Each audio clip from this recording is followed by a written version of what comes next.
My name is Matt Rhodes. I'm the lead concept artist at BioWare. I've wanted to draw since I was a kid, but at the time video games weren't as sophisticated as they were, so I didn't even know to dream about getting into video games. They sort of found me.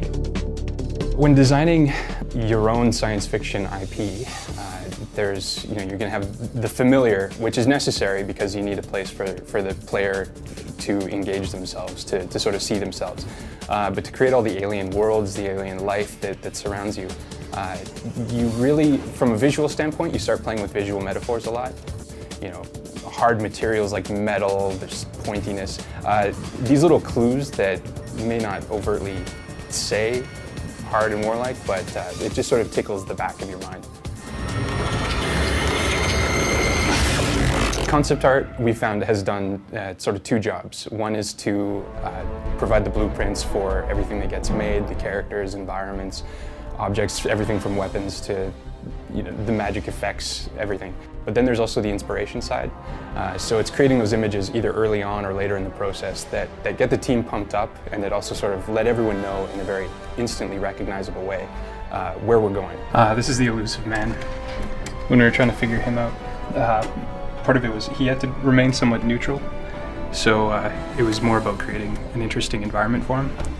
Something intimidating and almost abstract. So it's just him sitting on his chair watching a star die. A bartender character, you can maybe draw a couple images, you pick one, you're going to be okay. But when it comes to, Commander Shepard or one of your party members, or especially villains go through the most iteration by far. Because, so much hangs on these guys. They're going to be with you at the dramatic moments. I've probably drawn hundreds of helmet variations. Party members go through, at least 50. We go through 5 stages at least of development, each one having 10 different concepts at least.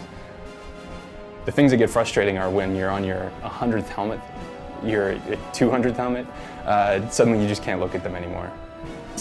Lights, visor, okay, it just blurs together. I think it's pretty subtle, but I'm really happy with where we went, even with Shepard's armor, because it's the one thing that you're going to see the whole time, but I think it serves as a metaphor for where the whole game went, that it's more grounded, it's more solid, more believable, there's more detail in it if you're willing to look.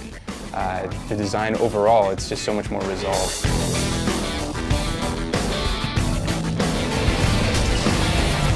One of the characters that I'm most proud of is Subject Zero. That was one of those opportunities where telling the story just was so heavily dependent on the visuals. We designed all these tattoos.